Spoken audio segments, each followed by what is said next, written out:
Hello, everybody, and welcome to today's podcast. We are live here in the Tara Rose podcast studio here in Al Quoz, Dubai. I am so excited to introduce my next guest. Not only has she become a very, very dear friend, but she has been a business mentor to me also. This lady is a super entrepreneur. I would like to welcome Kelly Marie Hodgkin onto today's podcast.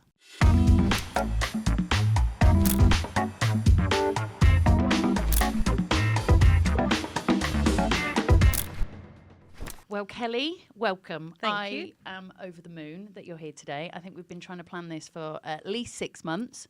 You were definitely still pregnant at the time. Yes. Now, a massive congratulations. Thank you. But not so much a newborn anymore. No, she's 2 months old now. No, where does the time go? So finally, a girl. I know. And how does that make you feel? Pink. Very pink. Very pink. Embracing the pink. Yeah, loving the pink. Yeah, and four children now. Wow, congratulations. Yeah, I'm hiding the greys. Well. Do you know what? When you go blonder, it helps because they don't come through so quickly. Yeah, that was the whole reason. For me, it's such a pleasure to have you on because not only have you been a massive inspiration to me over the last few years without you knowing, obviously I was following you for a long time, and then I got in contact with you because for me, and has been for my growth over the last couple of years, is look at people that are already doing it and how do they do it and putting themselves out there. So you really stood out to me, and I was like, I hounded you a couple of times. I was like, you doing any mentor sessions? And at that time you weren't. And then you put a post up saying that you were doing mentor sessions. So I was like, amazing, fabulous. So got in contact, and you helped me so much. You know, when I came to Dubai, it was a big journey. Yeah. You know, opening the businesses and everything, and to a new city, but I want to thank you for all the support and help that you gave me. You're very welcome. And I mean, honestly, you already had it in you. Yeah. And it was just having someone kind of like tease it out of you. Yeah. But you always had it. Yeah. And I think within business and growing and entrepreneurship, it's about who you surround yourself with, isn't it? And we all have it, but it can be really, really lonely as well, can't it? And it's those people that really support you. Yeah. And bring out the best in you. I think that's like the most important thing. Like you said, we all have it, but it's if you surround yourself with negative people or people that suppress that and don't let you flourish and blossom and bloom, and you kind of don't want to be yourself around them because you kind of shrink. Yeah, and you're afraid, and I think we can definitely go into this a lot in a minute afterwards. This is we probably go on about this for a long time. Yeah, whole can of worms. But now become a really, really good friend, and it's amazing to sort of have you in my network. And and I think women supporting women in business is a really, really big thing. Yeah. But for you, let's go back a few years. Obviously, it's not always been that way for you. It's not that you've been born into this life as an entrepreneur and things like that. I want to touch on a little bit about your journey through everything as well. Obviously growing up, things were not so easy. You haven't been born into money. It's not been an easy journey. Tell us a little bit about, the background of coming to Dubai and, obviously growing up a little bit. Yeah.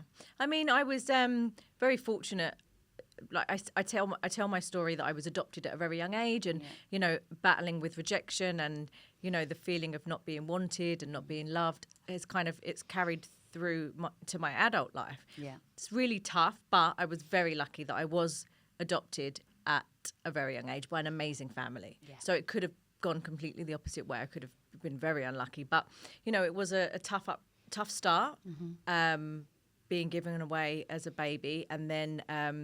But silver lining, and I did get adopted by a fabulous family. Yeah. Had a good childhood. Yeah. And I was lucky to have been loved by an amazing parents, and so it was rocky. But it's the trauma that kind of followed me into my adult life. Your adult life. So the feeling of rejection and things like that. So that's what I kind of struggled with, and moving to Dubai, not knowing anyone, setting up my businesses. But really only in the last 4 or 5 years have I decided to deal with those feelings of rejection and deal with my childhood trauma. Yeah. After having, obviously, my children and not wanting to pass those negative feelings down to them. So the self-growth and the self-healing and stuff was quite a new thing for me. And I think ever since I did that... And how did you get into that? Because for me, it was a new thing as well. Yeah. And I think this is why we can relate a lot. Like, what was the... turning point. The turning point. I think having the children and knowing that I don't want to let them inherit my insecurities and, you know, my downfalls and my sensitivity over certain things. I wanted them to be strong. So in order to do that, I had to deal with it myself. So I think getting into like the crystals and stuff helps. Absolutely. I think it's about, and I'm the same as you, it's keeping an open mind into growth, isn't it? Yeah. So whether it's a business course, whether it's spiritual, whether it's, you know, like, let's try it all and see what works and what doesn't. And I spoke to a few people, a few counsellors and a few psychologists. I spoke to a few of them and found kind of what worked for me. And it was more of the spiritual ones that kind of I resonated with and that really helped me and completely changed me. And it was since then doing that I began to blossom and really grow as a businesswoman as well. Yeah, I totally agree with it, because I think, you know, we carry on. I mean, and it's great that you pinpointed this, because so many people go through life and don't realise that there's trauma and things. They, you know, they're conditioned by their upbringing, but then don't go through the cycle of, do you know what, I can do something about and this. we know it's there. It's just, it's like we're fine. Yeah. We've spoken about this. We're fine. We're so happy. We're good. But, you know, it's when I've got this. Yeah.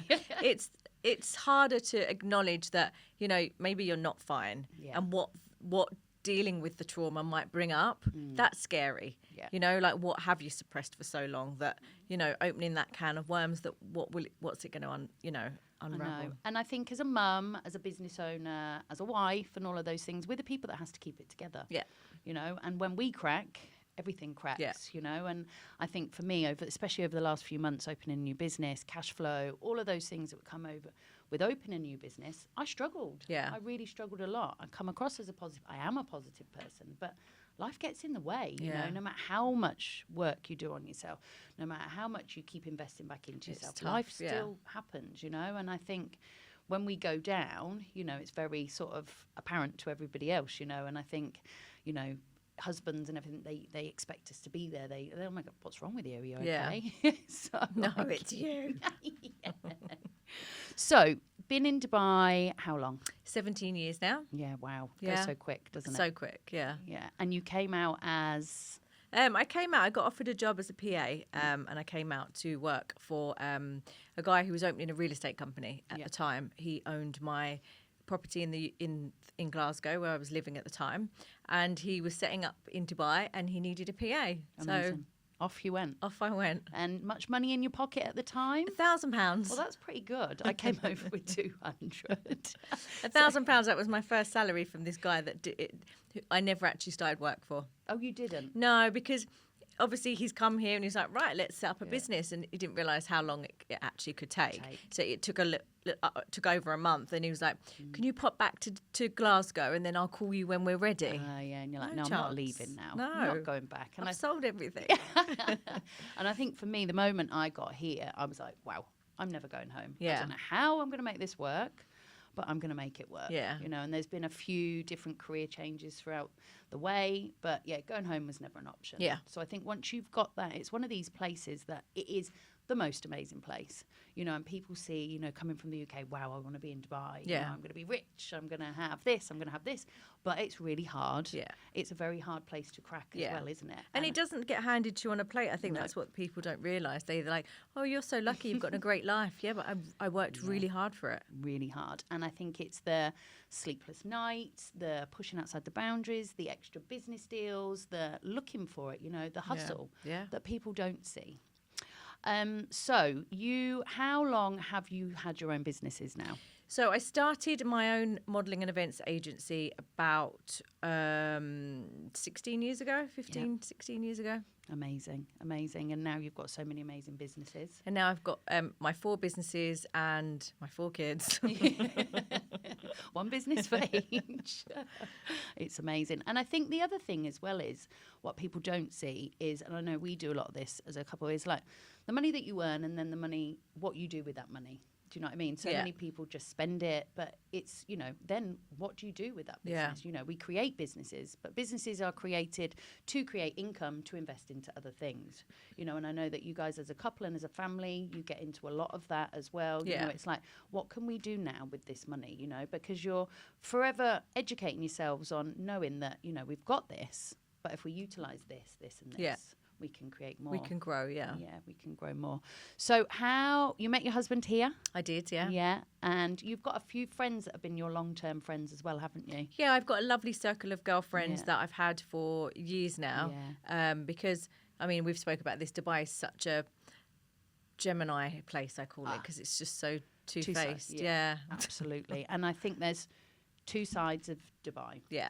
I've seen both. I've been in both. And it's nice to start with the, the Going party out. side, Yeah. but you've also got to realise that that's not sustainable, and that's not you're not gonna grow and invest and have money to live here long term if that's all you're doing. Yeah. And I think, for a good couple of years, and I think for me, it took me a long time to realise that, I did probably over party a little bit too much in the beginning. Still quite like to, but I know now where I need to stand. But it's that place, it's that picture that people paint of Dubai, and it's there. You can go out and you can party. But the other side of Dubai for me, and especially moving into Dubai the last year with businesses, has been so powerful. Yeah. Because there is such an amazing network.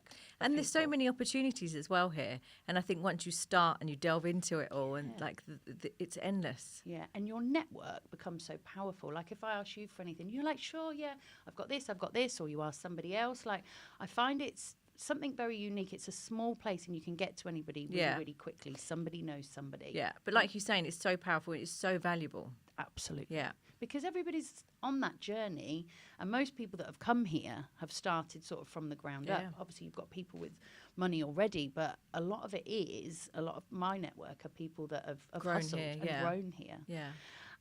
So tell us now, okay, obviously I'm going to talk a little bit about who Kelly Marie Hodgkin is, and I've had a little bit of this myself, so I'm interested for the conversation. Like, when you put yourself out there, you put yourself out onto social media, you put yourself out, you want to help people, you're doing a lot of brand awareness, that comes with that is a lot of growth. For me, there was a lot of self-healing growth because I was never very confident in myself. Yeah. So a lot of, for me, putting myself out there was to heal myself and put myself out there. And can I just say the difference to obviously when I first met you to now is incredible. Oh, thank you. Like I remember you were just like, oh no, I can't do that on social media. I couldn't put my face here. I couldn't do that. I'm like, and now you're just you can't like shut me blossoming. up. You can't shut me up. Sorry if I'm annoying, but I'm not going anywhere. No, I love it. I love it. But I think with that, and I've found this hard in the last few months, and I know you get a lot of it, is people's opinions. People that don't know you have so much opinions about you and comments and this, and this. But people are they make so much judgment, don't they? And I think this is, yes, we understand as entrepreneurs that this is going to happen. Yeah. But equally, it's really difficult. I think opinions are like arseholes. Everyone's got one. But I think the more you put yourself out there, the more you heal yourself, the less you care. Yeah. Like, honestly, I get trolls and haters all the time, and it's actually quite amusing. Whereas before, I'd say 10 years ago, it would really bother me. Really bother you. I would read a comment over and over again and try and understand it and why and believe it. Yeah. The mean stuff people would say, and I'd be like, that's so mean. Yeah. Now I couldn't care. I could not care less. And that's amazing, isn't it? And it comes down to self-healing there. Because and what an amazing feeling, though, that it doesn't affect you. Yeah. Like, it doesn't. And that's so powerful. Definitely. That, you think I look like a man in red lipstick. Okay. That's just one of them that stood out for me. In all the years, must have been about, I don't know, 7 years ago, and they were like, you look like such a man in red lipstick. I was like, well, let's see a picture of your face. And I'm looking through all my posts, with red lipstick, do I look like a man? But now I'm like... Yeah. And I think that's one of the things, isn't it? If people, and this is one of the true big things for me that helped me heal was, people at the same level or above you are never going to say these things, that people are always going to want to push you forward and say, but it's people that are struggling with their own self-worth issues that then she probably looked like a man in red lipstick. Absolutely. Put that on me, girl. It was probably a man. So you are now doing a lot of business mentor sessions. Yeah, I think that's probably my main focus at the moment, just because it's so needed here. Absolutely. And I like you said, when you do these things in the businesses and stuff, and then you grow in at the same time. So for me, that's my main focus, and it's great. Yeah, going really well. I love it. And you've got clients all over the place, haven't you? All over the world. Yeah, Yeah. I've got Australia. I've got the UK. I've got here. I've got Scotland. So good. And a few others, Yeah. And plan for that? Are you wanting to sort of take that business to another level, do you think? I mean, I think just keep growing and just keep, because I don't do any marketing and stuff for that. Yeah. It's basically word of mouth and social media that I use as my platforms. But Yeah. I've never had to really like sell it. They, they come to me. But it's just such a fabulous feeling when I see these women with an idea. I mean, we've done it, right? And then 6 months later, they're doing look at it. you, kiddo. Yeah, doing it. Yeah. And I think this is the thing, it's when you are true to yourself and your beliefs and your values and everything that you start to put out there, you do see a lot of influencers out there, like, as in Selling herbal teas. Yeah, that's one. Skinny teas. That's one. But you do see a lot of people just following, especially young girls as well out here. You see people, just trying to be the same as everybody else, the latest filter, the latest plastic surgery, the latest, And I think this is one thing that's really important to me and stuff that I want to be able to put out there is that being okay in you is the most important thing first, and then being... But also filters are fine, right? Oh, absolutely. Absolutely. We do love a filter. But I think it's, you see a lot of insecurities in people because, they're trying to put out all this message, but they're not actually going back and doing the work first, which I think is great. I literally spoke about this today. We were talking about Jordan, Katie Price, and just how sad it is that, she looks so beautiful back then and she just cannot stop but instead of dealing with what's inside and making her feel like she's not good enough the way she is, she just can't stop. Yeah. And it's so true. You have to deal with you first. Absolutely. So let's talk surgery, tweaks and everything. I am partial to a nip and a tuck, a little bit of filler and whatever I can get out there. But I had surgery after I had a baby before I'd started to do any work on myself. And it was to do with that. I hadn't worked on the inside. And I thought, okay, when I get this lipo, when I get this boob job, when I get my eyes done, I'm going to feel good. Yeah. But I didn't, because it was still the same person inside. Right. So I think with that, surgery, tweaks and everything, great, of course, we all want to look fabulous. But it's really important, isn't it, that we work on sort of the inside. 100%, but I also don't think that that's always the case when you do want to do something. I think sometimes, like, people do it for themselves, not necessarily because they haven't dealt with the trauma. I think when you're addicted to it, then you've got some issues going on that you need to deal with.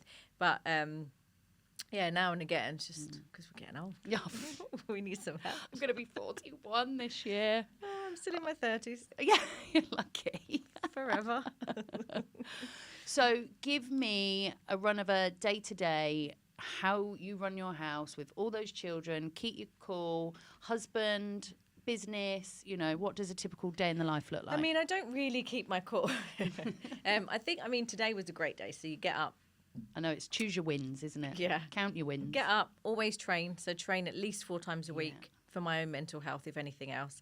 The kids are off to school. I'm very lucky that I have got a team at home. Yeah. So, when I do get asked, how do you do it all, I mean, I don't do it all on my own. I'm very lucky that I've got, help at home. So the driver takes the kids to school. Yeah. And I think that's a big thing for me as well. Like, I've always put Sonny on the bus. Hours on always sitting in traffic. Yeah. It's a no-no for me. I used to take them to school. I think it was after I'd had my second, I was sitting in the traffic one morning like, is this my life? Yeah. Do you love a bit of small talk at the gates? No, absolutely not. So we got a driver and my world changed. Yeah. And I can fit so much more in my day, not doing the pick up and drop off. Yeah. And I think I give that to, I've just started doing a business course myself, and it's a bit like within the salon industry, and it's like, find your hours. Yeah. You can find them. I chose that time. Yeah. I always knew in the beginning that Sonny would go on the school bus because I need that time. And there's so many of my friends who've got such mum guilt about, oh no, I couldn't. They loved me dropping them off. They'll get over it. Yeah. And then you'll get so much more time to do things that you need to do. Absolutely. So I think, that helps. So I go to the gym and then like today we had content shoot, we had a brand shoot, and then one of, I'm ambassador for Best Kept Sheds. We had a shoot with them. Amazing. Then a podcast. Yes. And in between just, emails, one mentor session this evening. Fab.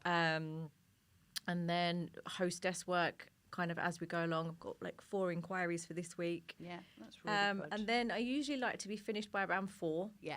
Kids are all home, homework, dinner. Yeah. And I'm in bed by 7. I know, yeah. There's nothing to Day's done. Yeah. And you've got an exciting event coming up, haven't you? Are you going to Qatar? I'm speaking at an event in Qatar on Friday. Amazing. Yeah. For the Female Founders Initiative. Wow. So I'm really excited for that. And then I've got my retreat in the Maldives. That looks fabulous. I'm definitely coming on the next one. 3 nights in the Maldives. Really excited for that. And then I'm speaking at the Baby Expo. Amazing. At the end of the month as well. Amazing. And tell me why, you know, we've done you do so many events, speaking events, you know, obviously your retreats. Like, why do you do it? Why do you know what I mean? So many people don't bother. Yeah. Do you know what I mean? Like, why is it important to you to bring people together? Do you know I think I've always been that person. I'm that person in my friendship group. I'm the organizer. I'm the one that brings people together. Yeah. And I think that, especially in business, it's never something that I've had or has been available to me. No. And I think it's so beneficial for women. Like, I know these retreats, I get so much out of them, and I organise them. Yeah. So, you know, for a woman who's lost herself, or she's not quite sure where she's on her journey, or, you know, she needs help with life, relationships, business, anything, these retreats and these events are really so important. powerful. Yeah, they really are. And just to find yourself again. And the retreat that we're doing this time is, we've got so many amazing speakers on identity. Like you were saying, you lost your identity, style identity. I have my hair back. And your identity and who are you. And we've also got an NLP trained coach coming as well. And then obviously I'll do the business stuff. And then we've got a life coach coming. So it's going to be really helpful for these people. And I think what works really well with these, you know, bringing people together is you support other businesses as well. Yeah. You know, and I think 100%. this is the bigger thing in business and creating this network. Not only are you're helping people, but you're connecting businesses with businesses. Yeah. Oh, well, we actually need that. We actually need that. And that is what's so powerful. Yeah. To think about the things 100%. that you create, because you know somebody that can help somebody. Yeah. So, what is this year's plans for Kelly Marie Hodgkin? Have we got any big plans in the pipeline, or are we survive?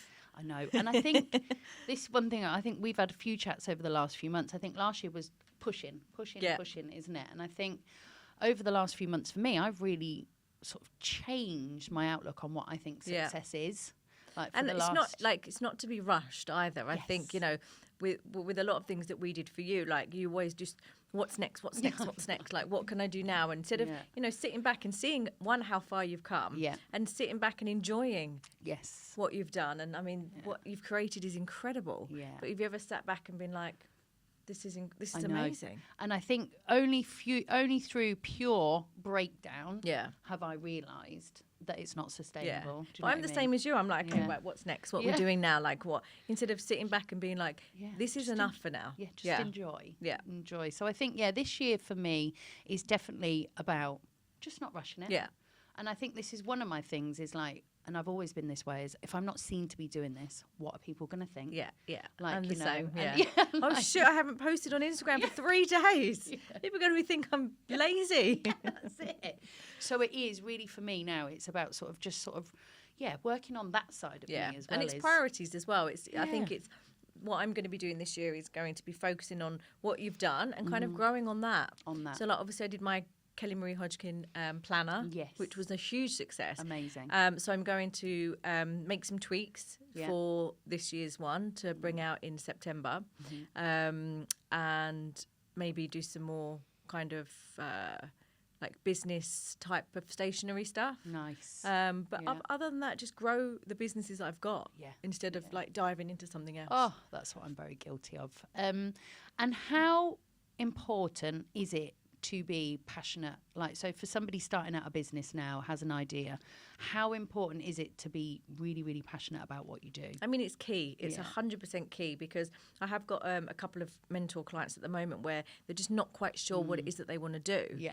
And unless you're so passionate about it, then don't do it. Yeah, Because once shit that gets passion hard. goes, or you fall out of love with it, it's a waste of time. It's a waste of your time, my time, your money, your efforts. You have to be so passionate about it. You cannot stop thinking about it. You cannot stop thinking about it, definitely.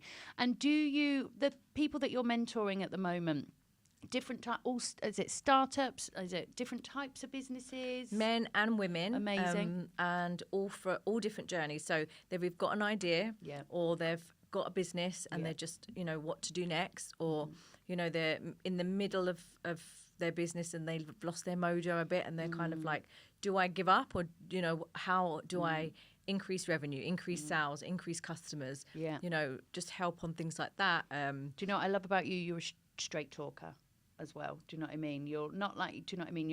You're supportive. Yeah. But it's like, well, you well, break someone it, came you don't to me make with it an too idea. fluffy Yeah. because, And I'm like, it's not going to work. Yeah. That idea is not going to work. And that's what you need in business. Yeah. You need somebody to be give you honest opinions, because I think that's one of the things. Obviously, there's polite ways of doing it, but I think that's one of the things that people fluff around something too much, or say they're going to do something and then they don't do it.